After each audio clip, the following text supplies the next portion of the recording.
Hi, ಎಲ್ಲರಿಗೂ ಕಥಾಕನಜ YouTube ಚಾನಲ್ಗೆ ಆತ್ಮೀಯವಾದ ಸ್ವಾಗತ. ಇವತ್ತು ನಾನು ಸರ್ವಮಂಗಳ ಮಾಂಗಲ್ಯ ಕಥೆಯ 27ನೇ ಎಪಿಸೋಡ್ನ ಜೊತೆ ನಿಮ್ಮ ಮುಂದೆ ಬಂದಿದ್ದೇನೆ.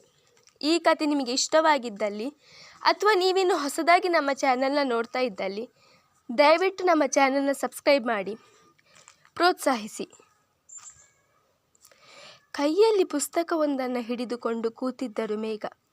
ಅವರನ್ನು ಕಂಡೊಡನೆ ಹುಡುಗಿಯ ಮುಖ ಕಮಲದಂತೆ ಅರಳಿತ್ತು. ಚಿಕ್ಕಮ್ಮ, ಫ್ರೀ ಆಗಿದ್ದೀರಾ? ಕೇಳುತ್ತಲೇ ಒಳಬಂದಳು. ಅವರ ಭುಜ ಬಳಸಿ ಕೂತಳು. ತಕ್ಷಣ ಪುಸ್ತಕವನ್ನು ಬದಿಗಿಟ್ಟವರು, ಯಾಕಮ್ಮ?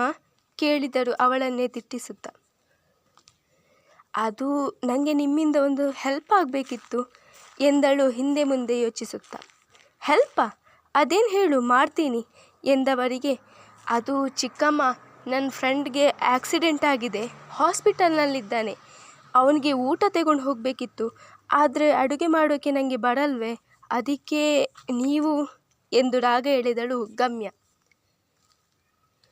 ಅವಳ ಮಾತನ್ನು ಸತ್ಯವೆಂದೇ ಭಾವಿಸಿದವರಿಗೆ ಗಾಬರಿಯಾಗಿತ್ತು. ಏನಮ್ಮ ಹೇಳ್ತಾ ಇದ್ದೀಯಾ? ಈಗ ಹೇಗಿದ್ದಾನೆ ಕೇಳಿದರು. ಹಾ ಚಿಕ್ಕಮ್ಮ, ಈಗ ಸ್ವಲ್ಪ ಪರವಾಗಿಲ್ಲ ಎಂದವಳು. ಅಡುಗೆ ಎಂದು ಮತ್ತೆ ರಾಗ ಎಳೆದರೆ, ಅದಕ್ಕೇನಂತೆ, ಮಾಡಿಕೊಡ್ತೀನಿ ಬಾ ಎಂದು ಸುರಿ ಅಡುಗೆ ಕೋಣೆಯತ್ತ ಹೆಜ್ಜೆ ಹಾಕಿದರೆ ಅವರ ಹಿಂದೆಯೇ ಕುಣಿಯುತ್ತಾ ಹೊರಟಳು ಹುಡುಗಿ. ಅವಳ ಉಪಾಯ ಆಗಲೇ ಫಲಿಸಿದೆಯಲ್ಲವೇ?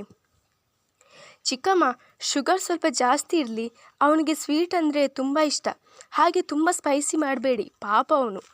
ಅವಳು ಹೇಳುತ್ತಾ ಹೋದರೆ ತನ್ನ ಕೆಲಸಕ್ಕೆ ವಿರಾಮ ಕೊಟ್ಟವರು ಅವಳತ್ತ ತಿರುಗಿ, ನಿಜವಾಗ್ಲೂ ನಿನ್ನ ಫ್ರೆಂಡ್ಗೆ ಆಕ್ಸಿಡೆಂಟ್ ಆಗಿದೆಯಾ ಗಮ್ಯ ಕೇಳಿದರು.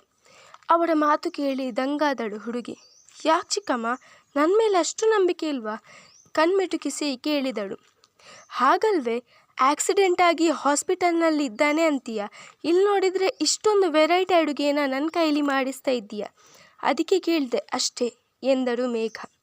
ಅಯ್ಯೋ ಚಿಕ್ಕಮ್ಮ, ಏನು ಗೊತ್ತಾ, ಅವನಿಗೆ ಸಪ್ಪೆ ಊಟ ತಿಂದು ತಿಂದು ನಾಲ್ಗೆ ಕೆಟ್ಟು ಹೋಗಿದೆಯಂತೆ, ಅದಕ್ಕೆ ಸ್ವಲ್ಪ ವೆರೈಟಿ ಐಟಮ್ ಮಾಡಿಕೊಂಡು ತಾ ಅಂತ ಕಾಲ್ ಮಾಡಿದ್ದ ಎಂದಳು ಸತ್ಯದ ಮೇಲೆ ಹೊಡೆಯುವಂತೆ. ಸರಿನಮ್ಮ ತೆಗೋ ಎಂದವರೇ ತಾನು ತಯಾರು ಮಾಡಿದ್ದ ಎಲ್ಲ ಅಡುಗೆಯನ್ನು ಕ್ಯಾರಿಯರ್ ಬಾಕ್ಸ್ನಲ್ಲಿ ತುಂಬಿಸಿ ಅವಳ ಕೈಗೆ ಕೊಟ್ಟರು. Thank you Chikku, love you ಎಂದವಳು ಅವರ ಗಲ್ಲಕ್ಕೆ ಮುತ್ತಿಟ್ಟು ಅಲ್ಲಿಂದ ಜಾಗ ಖಾಲಿ ಮಾಡಿದರೆ ಅವಳು ಹೋದತ್ತಲೇ ನೋಡಿ ನಕ್ಕರು ಮೇಘ. ಕಿವಿಗೆ ಇಯರ್ಫೋನ್ ಸಿಕ್ಕಿಸಿ ತನ್ನ ಪಾಡಿಗೆ ತಾನು ಹಾಡು ಕೇಳುತ್ತಾ ಕೂತಿದ್ದಳು ಭ್ರಮ. ಅವಳು ಕೆಲಸ ಕಾರ್ಯ ಬಿಟ್ಟು ಹಾಡು ಕೇಳುತ್ತಾ ಕೂತಿರುವುದನ್ನು CC ಕ್ಯಾಮರಾದಿಂದ ನೋಡುತ್ತಿದ್ದ ಪಾರ್ಥನಿಗೆ ಎಲ್ಲಿಲ್ಲದ ಸಿಟ್ಟು ಬಂದಿತ್ತು. ಕೆಲಸದ ವಿಷಯದಲ್ಲಿ ಬಹಳವೇ ಕಟ್ಟುನಿಟ್ಟು ಆತ. ಎಷ್ಟೇ ಆಗಲಿ ರಾಮ್ರವರು ಬೆಳೆಸಿದ ಹುಡುಗನಲ್ಲವೇ, ದೊಡ್ಡಪ್ಪನ ಹೆಸರಿಗೆ ಒಂದು ಸಣ್ಣ ಕಪ್ಪು ಚುಕ್ಕೆ ಬಂದರೂ ಸಹಿಸುವವನಲ್ಲ. ತನ್ನಿಂದ ಅವರ ಕಂಪನಿಗೆ ಯಾವ ಚ್ಯುತಿಯೂ ಬರಬಾರದೆಂದು ಯಾವಾಗಲೂ ಬಹಳ ಎಚ್ಚರಿಕೆ ವಹಿಸುವವನು ಅವನು. ಈಗ ಅವಳು ಹೀಗೆ ಮಾಡಿದರೆ ಸುಮ್ಮನೆ ಬಿಡುವನೇ? ತನ್ನ ಕ್ಯಾಬಿನ್ನಿಂದ ಧುಮುಗುಡುತ್ತಲೇ ಹೊರಟನು.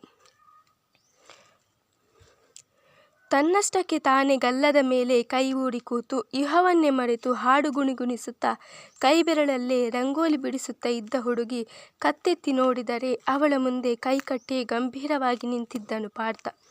ಅವನನ್ನು ಕಾಣುತ್ತಲೇ ಅವಳ ಜಂಘಾಬಲವೇ ಉಡುಗಿ ಹೋಯಿತು. ತಕ್ಷಣ ಇಯರ್ಫೋನ್ನ ಕಿತ್ತೆಸೆದವಳು ಎದ್ದು ನಿಂತು ಉಗುಳು ನುಂಗುತ್ತಾ ಸರ್ ಎಂದಳು. ಕ್ಷೀಣ ಧ್ವನಿಯಿಂದ ಕರೆದಳು. ಜಸ್ಟ್ ಶಟ್ ಅಪ್ ಎಂದು ಧುಮುಗುಡುತ್ತಲೇ ಹೇಳಿದವನು, ಇದೇನು ಆಫೀಸಾ ಇಲ್ಲ ನಿನ್ನ ಮನೇನಾ?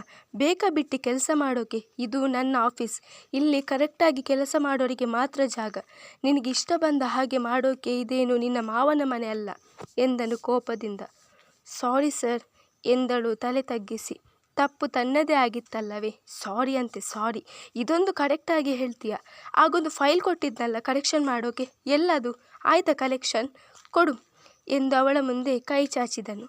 ಕಣ್ಣನ್ನು ಪಿಳಿಗುಟ್ಟಿಸಿದವಳಿಗೆ ಅವನು ಯಾವ ಫೈಲಿನ ಬಗ್ಗೆ ಕೇಳುತ್ತಿದ್ದಾನೆಂದು ತಕ್ಷಣಕ್ಕೆ ತಿಳಿಯಲಿಲ್ಲ. ತುಸು ಹೊತ್ತಿನ ನಂತರ ಜ್ಞಾಪಿಸಿಕೊಂಡವಳು, ಸರ್ ಅದು ಆ ಫೈಲ್ ಇನ್ನೂ ಸಹ ಕರೆಕ್ಷನ್ ಆಗಿಲ್ಲ ಸರ್ ಎಂದಳು. ಯು ಸ್ಟುಪಿಡ್ ಗರ್ಲ್, ಮತ್ತೆ ಇಷ್ಟು ಹೊತ್ತು ಏನು ಕತ್ತೆ ಕಾಯ್ತಾ ಇದೆಯಾ ಕೇಳಿದನು ಧುಮುಗುಡುತ್ತಲೇ. ತಕ್ಷಣ ಕಿತ್ತೆಸೆದು ಕೆಳಕ್ಕೆ ಬಿಸಾಕಿದ ಇಯರ್ಫೋನ್ನ ಕೈಗೆತ್ತಿಕೊಂಡವಳು ಅವನ ಮುಂದೆ ಹಿಡಿಯುತ್ತಾ, ಅದು ತುಳು ಸಾಂಗ್ಸ್ ಕೇಳ್ತಾ ಇದ್ದೆ ಸರ್, ಬೋರ್ ಆಗ್ತಾ ಇತ್ತು ಎಂದಳು ಪುಟ್ಟ ಮಕ್ಕಳಂತೆ ಮುಖ ಮಾಡುತ್ತಾ. ಅವಳ ಮಾತು ಕೇಳಿ ಇನ್ನಷ್ಟು ಉರಿದು ಹೋದನು ಪಾರ್ಥ. ಅದೆಷ್ಟೊಂದು ಸಲೀಸಾಗಿ ಹೇಳುತ್ತಿದ್ದಾಳೆ ಕಿಲಾಡಿ ಹೆಣ್ಣು. What nonsense. ಬೋರ್ ಆದರೆ ಮನೆಗೆ ಹೋಗಿ ಕುಣಿ. ಅದನ್ನು ಬಿಟ್ಟು ಆಫೀಸ್ನಲ್ಲಿ ನಿನ್ನ ಬುದ್ಧಿನ ತೋರಿಸಬೇಡ. Irresponsible fellow. ಸಾಂಗ್ ಅಂತೆ ಸಾಂಗ್ ಎಂದವನೇ ಅವಳ ಕೈಯಲ್ಲಿದ್ದ ಇಯರ್ಫೋನ್ನ ಕಿತ್ತು ದೂರ ಎಸೆದನು. ಸರ್ ಎಂಥ ಕೆಲಸ ಮಾಡಿದ್ರಿ ನೀವು? ಅದು ನಾನು ಸೂಪರ್ ಬಜಾರ್ನಲ್ಲಿ 100 ರೂಪಾಯಿಗೆ ತೆಗೊಂಡ ಇಯರ್ಫೋನ್. ಅದನ್ನು ಹಾಗೆ ಬಿಸಾಕಿದ್ರಲ್ಲ, ನನ್ನ 100 ರೂಪಾಯಿ ಲಾಸ್ ಆಯಿತು ಎಂದು ಹಲುಬಿಗೊಂಡಳು ಭ್ರಮ. ನೀನು ಹೀಗೆ ಆಡ್ತಾ ಬೇಜವಾಬ್ದಾರಿತನ ತೋರಿಸಿದ್ರೆ ನನ್ನ ಕಂಪನಿ ಲಾಸ್ನಲ್ಲಿ ಬೀಳುತ್ತೆ ಅಷ್ಟೇ. ನೋಡು, ಇದೇ ಲಾಸ್ಟ್ ವಾರ್ನಿಂಗ್ ನಿಂಗೆ. ಇನ್ನೊಂದು ಸಲ ಏನಾದರೂ ನಿನ್ನ ಬೇಜವಾಬ್ದಾರಿತನನ ತೋರಿಸಿದ್ರೆ ನಾನು ಸುಮ್ಮನಿರಲ್ಲ, ಕೆಲಸದಿಂದ ಕಿತ್ತು ಹಾಕ್ತೀನಿ ಅಷ್ಟೇ ಎಂದವನು ಬಿರುಸಿನಿಂದ ತನ್ನ ಕ್ಯಾಬಿನ್ನತ್ತ ಮುಖ ಮಾಡಿದರೆ ದೊಪ್ಪೆಂದು ಕುರ್ಚಿಯ ಮೇಲೆ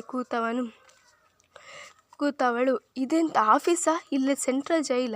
ಅಟ್ಲೀಸ್ಟ್ ಆ ಜೈಲಲ್ಲಿ ಇರೋರಿಗೆ ಆದರೂ ಸ್ವಾತಂತ್ರ್ಯ ಇದೆ, ಆದರೆ ನನಗೆ ಇಲ್ಲಿ ಸ್ವಾತಂತ್ರ್ಯನೇ ಇಲ್ವಲ್ಲ ಮಾರೆ ಎಂದು ಹಲುಬಿಗೊಂಡಳು. ಮಧ್ಯಾಹ್ನದ ಹೊತ್ತಿಗೆ ಸರಿಯಾಗಿ ತನವು ಕೆಲಸ ಮಾಡುತ್ತಿದ್ದ ಗ್ಯಾರೇಜ್ಗೆ ಕ್ಯಾರಿಯರ್ ಸಮೇತ ಬಂದು ಬಿಟ್ಟಿದ್ದಳು ಗಮ್ಯ. ಕಾರೊಂದನ್ನು ರಿಪೇರಿ ಮಾಡುತ್ತಿದ್ದವನ ಕಣ್ಣಿಗೆ ಬಿದ್ದು ಬಿಟ್ಟಳು ಹುಡುಗಿ. ಅವಳನ್ನು ಅಲ್ಲಿ ಕಂಡು ಬೆರಗಾದನು ತನವು.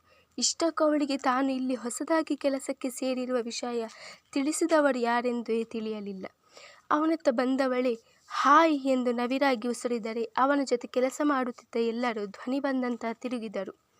ಗುಲಾಬಿ ಬಣ್ಣದ ಸಲ್ವಾರ್ ತೊಟ್ಟು ಬಹಳ ಮುದ್ದಾಗಿ ಕಾಣುತ್ತಿದ್ದಳು ಹುಡುಗಿ. ತುಂಡು ಬಟ್ಟೆಗಿಂತ ಇದೇ ತರಹದ ಬಟ್ಟೆಯಲ್ಲಿ ಬಹಳ ಸುಂದರವಾಗಿ ಕಾಣಿಸುತ್ತಾಳೆ ಎಂದು ಅವನ ಒಳಮನಸ್ಸು ನುಡಿಯಿತು. ಎಲ್ಲರೂ ಅವಳನ್ನೇ ಬಿಟ್ಟ ಕಣ್ಬಿಟ್ಟಂತೆ ನೋಡುತ್ತಿರುವುದನ್ನು ಗಮನಿಸಿದ ತನವಿಗೆ ಕಸಿವಿಸಿಯಾಗುವ ಜೊತೆ ಅವಳ ಮೇಲೆ ಸಿಟ್ಟು ಕೂಡ ಬಂದು ಬಿಟ್ಟಿತು. ತಕ್ಷಣ ತನ್ನ ಕೆಲಸವನ್ನು ಬಿಟ್ಟು ಎದ್ದು ನಿಂತವನು, ನಿನ್ನನ್ನು ಯಾರೇ ಇಲ್ಲಿಗೆ ಬರೋಕೆ ಹೇಳಿದ್ದು? ನಾನಿಲ್ಲಿ ಕೆಲಸ ಮಾಡ್ತಾ ಇದ್ದೀನಿ ಅಂತ ಹೇಳ್ದವ್ರು ಯಾರು ನಿಂಗೆ? ಕೇಳಿದನು ಒರಟಾಗಿ. ಇನ್ಯಾರು? ನಿನ್ನ ಫ್ರೆಂಡ್ ಹರೀಶ್ ಬ್ರೋ ಎಂದಳು ಮುದ್ದಾಗಿ. ಬ್ರೋನಾ? ಅವನು ನಿನಗೆ ಯಾವತ್ತಿಂದ ಬ್ರೋ ಆದ ಎಂದು ಅವಳನ್ನೇ ಅನುಮಾನದಿಂದ ನೋಡುತ್ತಾ ಕೇಳಿದವನು. ಅದು ಸರಿ, ಇಲ್ಲಿಗೆ ಯಾಕೆ ಬಂದೆ ಎಂದವನ ಕಣ್ಣುಗಳು ಕ್ಯಾರಿಯರ್ ಮೇಲೆ ಹೋಗಿತ್ತು. ಇದೇನಿದು ಕೇಳಿದನು. ಕಾಣಿಸ್ತಿಲ್ವಾ ಕ್ಯಾರಿಯರ್ ಎಂದಳು ಅದೇ ಬದಲಾಗದ ನಗು. ಅದು ನನಗೂ ಕಾಣಿಸ್ತಿದೆ, ಆದರೆ ನೀನ್ಯಾಕೆ ತರೋಕೆ ಹೋದೆ ಕೇಳಿದನು ಹಲ್ಲು ಕಚ್ಚಿ. ಅಷ್ಟರಲ್ಲಿ ಅವನ ಜೊತೆಗೆ ಕೆಲಸ ಮಾಡುತ್ತಿದ್ದ ಎಲ್ಲರೂ ಅಲ್ಲಿ ಸುತ್ತುವರೆದರು. ತನವು ಯಾರಪ್ಪ ಈ ಹುಡುಗಿ? ನಿನ್ನ ಹೆಂಡ್ತಿನ ಕೇಳಿದರು ಅಲ್ಲಿದ್ದ ಒಬ್ಬರು. ಇಲ್ಲ, ಅಲ್ಲಲ್ಲ, ನಾನಿವ್ನ ಹೆಂಡ್ತಿ ಅಲ್ಲ ಅಂಕಲ್, ಇವನ ಮಗುವಿನ ತಾಯಿ. ಅವನು ಹೇಳುವುದಕ್ಕಿಂತ ಮುಂಚೆಯೇ ನುಲಿಯುತ್ತಾ ನುಡಿದಳು ಗಮ್ಯ. ಅವಳ ಉತ್ತರ ಕೇಳಿ ಅಲ್ಲಿದ್ದ ಎಲ್ಲರೂ ದಂಗಾಗಿ ತನವನತ್ತ ನೋಡಿದರೆ ಕಕ್ಕಾಬಿಕ್ಕಿಯಾದನು ತನವು. ಅವಳಿಗೆ 2 ಬಾರಿಸಿ ಬಿಡಬೇಕು ಅನ್ನುವಷ್ಟು ಕೋಪ ಬಂದಿತ್ತು ಅವನಿಗೆ. ಹೇಯ್, ನೀನೇನು ಮೆಂಟ್ಲೇನೆ? ಏನೇನೋ ಮಾತಾಡಿ ಯಾಕೆ ನನ್ನ ಮರ್ಯಾದೆ ತೆಗಿತೀಯ? ಮನೆಯಲ್ಲಿ ಬಿದ್ದಿರೋದು ಬಿಟ್ಟು ಇಲ್ಲಿಗೆ ಯಾಕೆ ಬಂದೆ? ಸಾಯೋಕೆ? ಅಲ್ಲಲ್ಲ, ನನ್ನನ್ನು ಸಾಯಿಸೋಕೆ ಎಂದವನಿಗೆ. ಇದು ನನ್ನ ನಿನ್ನ ಪ್ರೇಮ ಗೀತೆ ಚಿನ್ನ, ಇದು ಎಷ್ಟು ಸಾರಿ ಹಾಡಿದರು ಚೆನ್ನ, ಇದು ನಿಲ್ಲಲಾರದೆಂದು ಕೊನೆಯಾಗಲಾರದೆಂದು ಈ ಪ್ರೇಮ ಲೋಕದ ಗೀತೆಯು ಎಂದು ನುಲಿಯುತ್ತಾ ಹೇಳಿದಳು ಹುಡುಗಿ. ಅವನಿಗೆ ಪಿಚ್ಚೆನಿಸಿತು. ಹೇಯ್ ಲೂಸು ಎಂದನು.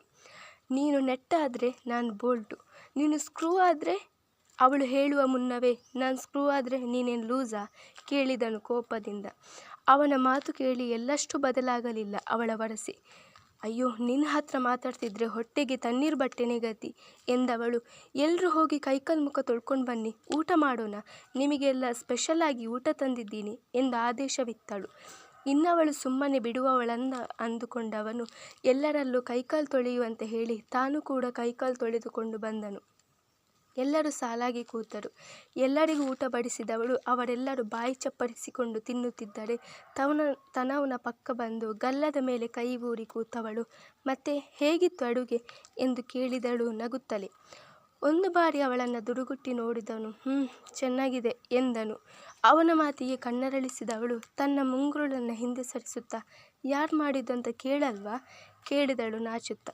ನೀನಂತೂ ಮಾಡಿರಲ್ಲ ಅನ್ನೋದು ನನಗೆ ಚೆನ್ನಾಗಿ ಗೊತ್ತಿದೆ, ಮತ್ತು ಸುಮ್ಮನೆ ಯಾಕೆ ಕೇಳಿ ಟೈಮ್ ವೇಸ್ಟ್ ಮಾಡೋದು ಎಂದವನು ಊಟ ಮುಗಿಸಿ ಕೈ ತೊಳೆದು ಬಂದರೆ ಅವನ ಮುಂದೆ ಕೈ ಒರೆಸುವ ಟವಲ್ ಹಿಡಿದು ನಿಂತಳು ಗಮ್ಯ. ಅವಳನ್ನು ಗುರಾಯಿಸುತ್ತಲೇ ಕೈ ಒರೆಸಿದವನು ಅವಳ ಕೈಯಲ್ಲಿ ಕ್ಯಾರಿಯರ್ ಇಟ್ಟು, ಊಟ ಕೊಟ್ಟಾಯ್ತಲ್ಲ, ರೈಟ್ ಹೇಳು ಎಂದನು. ಊಟ ಮಾಡಿದ್ದಕ್ಕೆ ತುಂಬ ಥ್ಯಾಂಕ್ಸ್ ಮಾಮ, ನಾಳೆ ಮತ್ತೆ ಬರ್ತೀನಿ ಊಟ ತಗೊಂಡು ಎಂದವಳೇ ನಾಚುತ್ತಾ ಕಣ್ಣು ಹೊಡೆದು ತನ್ನ ಸ್ಕೂಟಿ ಏರಿ ಹೊರಟು ಹೋದರೆ. ಮಾಮನ ಎಂದು ಸಿರಿ ಪೆಚ್ಚಾದನು ತನವು ಮುಂದುವರಿಯುವುದು. ಕತೆ ಹೇಗನ್ನಿಸ್ತಿದೆ ನಿಮಗೆ? ಕತೆ ಇಷ್ಟವಾಗಿದ್ದಲ್ಲಿ ದಯವಿಟ್ಟು ಸಬ್ಸ್ಕ್ರೈಬ್ ಮಾಡಿ, ಹಾಗೆ ಶೇರ್ ಮಾಡಿ, ಲೈಕ್ ಮಾಡಿ. ಯಾರೋ ಒಬ್ಬರು ನಮ್ಮಿಂದ ಬೆಳೀತಾರೆ ಅಂತಂದರೆ ನಾವು ಯಾಕೆ ಅಡ್ಡ ಬರಬೇಕಲ್ವ? ಸಪೋರ್ಟ್ ಮಾಡಿ. ಸಪೋರ್ಟ್ ಮಾಡೋದ್ರಿಂದ ಕಳ್ಕೊಳ್ಳುವಂತಹದ್ದು ಏನಿಲ್ಲ ಅಲ್ವಾ?